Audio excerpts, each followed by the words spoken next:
Hey everyone, this is Doug Kenny again. Here we are on Tales from the Rails with my coach and mentor, actor Andy McPhee. And today we have our first international guest, Cecil Code, who was working for Canadian Pacific years ago. Hey Cecil, how you doing? I'm doing great. And yourself? Doing great. Yeah, Good. g'day, Cecil. Welcome. You are the first overseas driver that we've had on the program since we started it a few weeks ago. So, I'm not sure we got any awards to give you for that, but welcome. I'm glad to be here. Yeah, no, thanks for accepting. Yeah. So, I'll just tell you a little bit about. I'm obviously not in the job now. As I mentioned before, I've been working as an actor for 30 years, but I joined the railways when I was 16, became what we call a trainee engineman, or they used to call them firemen back then, even though you weren't firing on steam. And I spent, it was around about 13 years there, became a driver, did a lot of suburban trains, and then the locomotives behind me, that's where I started at a depot called South Dynon in Melbourne, Victoria, Australia. And they were all GMs, S-class. We called them S and B classes. And we had a couple of electric locomotives, big L classes. So that's the locos I started on. There's still probably, that was back in 1970. There's still probably a few of them running around Australia, but they're on the smaller rail systems that haul wheat or something, because they're great locos, but they're powered now by the new locomotives. So, Cecil, the first thing I'd like to ask you is, what age did you join the railway? I actually was 16 years of age. I joined the ice house department at Smith Falls for the CPR. And what that does was you check the potato cars that used to come in to make sure that they had heat, or you had to put ice in them in the summertime. You had to fill up the Preco heaters, and it was really, it was an interesting job, and I was still going to school. And then from there, I learned all the jobs in the yard office, the check-in, the tonnage clerk, the IBM machines, and I kept, learning and learning. And then I wanted to go for my my B card, and they wouldn't because I knew all the jobs, they wouldn't let me. So I left there and I went out to Revelstoke, BC, and I got my B card out there. And then once all the when the winter time came and there was no use for the coal anymore, or coal trains, well, then I got laid off, and then I came back to Smith Falls, got my job back in the yard office, and then the following winter I went out as a yardman in Smith Falls, switching the yards, and but I didn't like it. I don't know why. I was mixed up between the railroad or my apprenticeship for my mechanic's license. Oh, wow. So I started with taking my apprenticeship for my mechanic's license, but every time I had to go, what I was supposed to go to school for, they ended up sticking me in the pumping gas and at the till. So I never got there. So I ended up quitting. I went back to CP. They wouldn't hire me because I quit. So I went to Brockville, which is 34 miles from Smith Falls, and I went there and I put in an application. The train master said, okay. He says, I'm going to send you to Toronto. You had to go and do all kinds of aptitude tests and medical. I went with 21 people, and there was one opening in Brockville. So I didn't think I had a chance because a lot of them were engineers' sons, and I didn't have anybody, that I knew. So on the railroad, and Brockville. But anyways, I was the only one out of the 21 that passed the eye test. Mm. And because they didn't take classes at that time. So then I came back and he says, well, if you don't hear from me, give me a call back in a couple of days. So I didn't hear from him. So I picked up the phone and I could hear somebody dialing at the other end. I said, hello, hello, hello. He says, who's this? I said, Cecil Code. I was trying to call you. So anyway, so it was meant to be, you know, it was meant to be. So I started off on the spare board in Brockville. And then I hired on in April 21st, 1974. And in August or September of 77, I went out to Gimli, Manitoba for the locomotive engineers course. So I spent 2 months out there on the simulators and the rules and regulations and that. So then I came back and I had a year of training with different locomotive engineers. I shouldn't have had a year, but the master mechanic in Ottawa, he was sick. So the master mechanic in Montreal didn't want to qualify me. You wait to the master mechanic in Ottawa to come back to work. So, so anyways, I had a year's training there, and I went from Ottawa to Brent, which is in the tip of Algonquin Park, and it was beautiful going through the bush. Awesome, see all kinds of wild animals and yeah, right. And then to Montreal, Quebec. Wow. So yeah. And then they are looking for, I was still, once I got qualified, I went back braking, and they were looking for, had a shortage of engineers out of Brockville. So I went to Brockville, then I ran from Brockville to Montreal as a locomotive engineer. And then the shortage ended, and I had to go back to Ottawa because I hired on Brockville, and then we got laid off of Brockville because there wasn't any work breaking. So I went to Ottawa. So, and then I ended up, there was another job. There was a guy junior to me in Brockville. So I did a brakeman's job, and which I got right away. So anyways, I had to work one shift break, and then I was set up as a locomotive engineer. So when you say brakeman, can you explain to like a trainman, a brakeman? Yeah, you have your conductor, and then at that time you had two brakemen, one on the head end and one on the tail end. Okay, so if there was any set offs or switching to do, that's what the brakeman would do. Okay? Yeah, right. Yeah, and so and then we had DuPont Canada, and it was a heavy. We spent all day there switching for DuPont, and that's what we did braking. And so yeah. So you guys had a lot of like with our enginemen in Australia, like you basically just join loco, you go through the training, the safe working rules, knowledge of the engine, and that's pretty much it. But it sounds like you guys get a lot of skill work in like groundwork, switching, doing different jobs. So you've got a pretty good knowledge of the whole system, really, haven't you? A lot better than what the older engineers did, because the older engineers, they go so fast, and you're trying to jump off a boxcar or whatever, and it just didn't happen. Where I grew up in the trade, so I knew, I knew what it was like. So yeah, it was a lot better. Yeah. Interesting.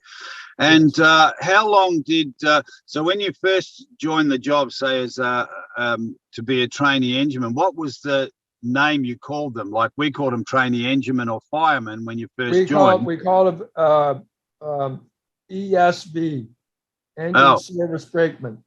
Oh, okay. Yeah. Oh, and wow. That was our title, and we had to ride.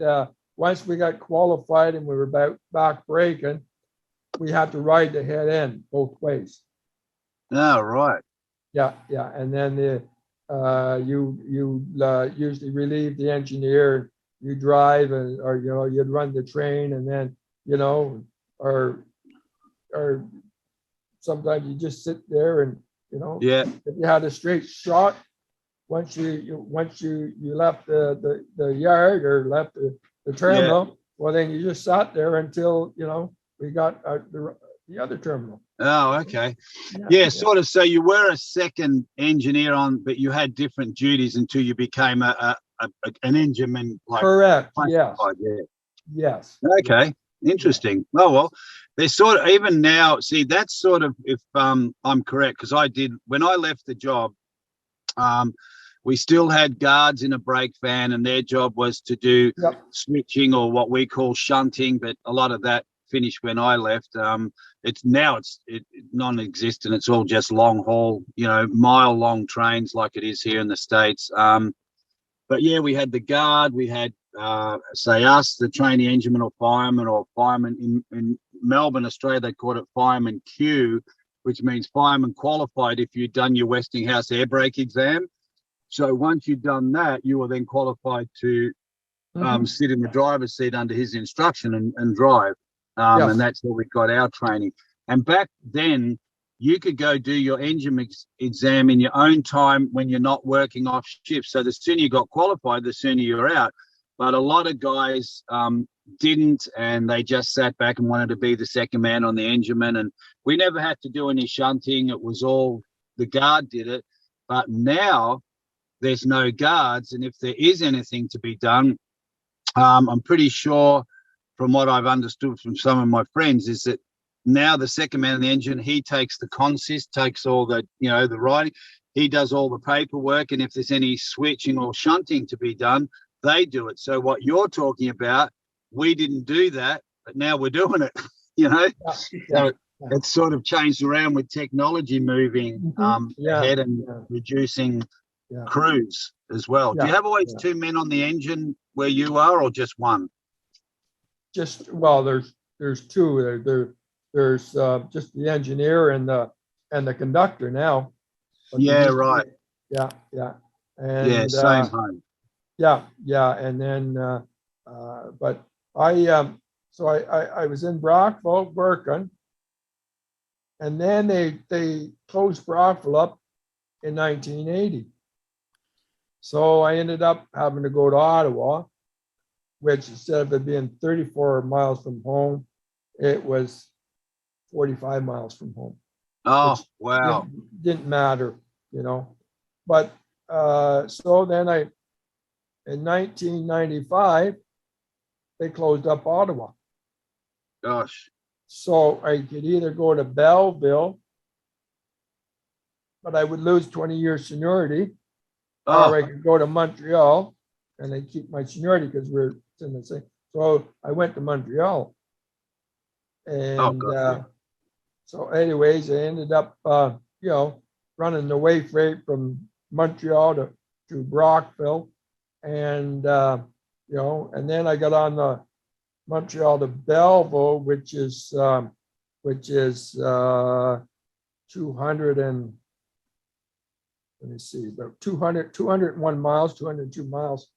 And, but sometimes you'd make it, sometimes you wouldn't make it, Yeah. Yeah. And then they closed out Belleville, and we ended up going from Montreal to Toronto. Wow. Were these little depots that they closed, little towns that they closed? Yeah. They closed Belleville for the 200 series trains, which was the hot shot trains. But they still have for the 300 and 400 series trains, it's switch in Belleville. Right. Now, when you say hot shot, what does that mean? Fast running passenger trains or? No. We didn't touch passenger trains. That was only strictly freight. That was intermodal, like your containers and piggybacks. Right. Yeah.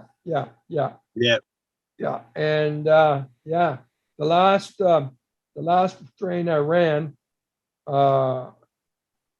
was out of Toronto, and it was 16,000 feet long. Oh, wow. Wow. You had no control over the train. Gosh. You know, you just like you start your dynamic brake, your electrical brake, trying to slow it down, and before you have to use your air brake, and because you were just hoping that you wouldn't rip apart. Wow, that's a long train. Yeah. Did they have any incidents where, trains did get ripped apart, because of the stress on the drawbars and knuckles? Yeah, that's a lot of weight. And there always seems to be got to the point where nobody was making it to the terminal, because there's it came law that you're 10 hours on duty and that's it, eh? So there's no more of this 12 and 14, 16 hours from one terminal to the next. That's it. The 10 hours, you're taxied wherever you go. And it's their choice. They could keep you there and wait till your rest is up to continue on with that train, or they send you in a taxi to the away from home terminal, or to the home terminal if you're going that way. Yeah. Wow. So what would the tonnage be on a train that long? Oh my God, it would be 60,000 tons. Yeah, 60. Gosh, that's a massive train. Massive train. You have I had 2 locomotives in front and 1 locomotive in the middle. Wow. Yeah, of the train. That's a long train. Yeah. That's a long train. Gosh. And look, what was the difference? Like, when did you guys get the because I'm not sure what sort of locomotives you had in the days when you joined, but when did that transition come where it started going computerized? When did that happen? Because like our locos now, the guy on the right-hand side, he's got all the computers there and all the data is computerized. Geez, it happened in, my God, isn't that terrible? My mind's starting to slip on me. It happened in 19. Hey, put some sand down, Cecil. You're slipping. Yeah. It happened in 90. I think 97, 98, something like that. Yeah. Okay. Yeah. And did you find it helped? Oh yeah.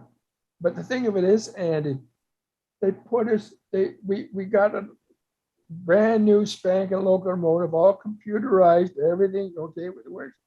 We didn't have any teaching. Nobody showed us anything. We had to learn on the fly. Seriously. Wow. Yeah. Wow. You had to learn on the fly. And if something went wrong, you didn't know how to do it, then you call the dispatch and he put you in touch with the diesel doctor. Wow. Yeah. And they show you, they tell you what to do. So it all came from experience.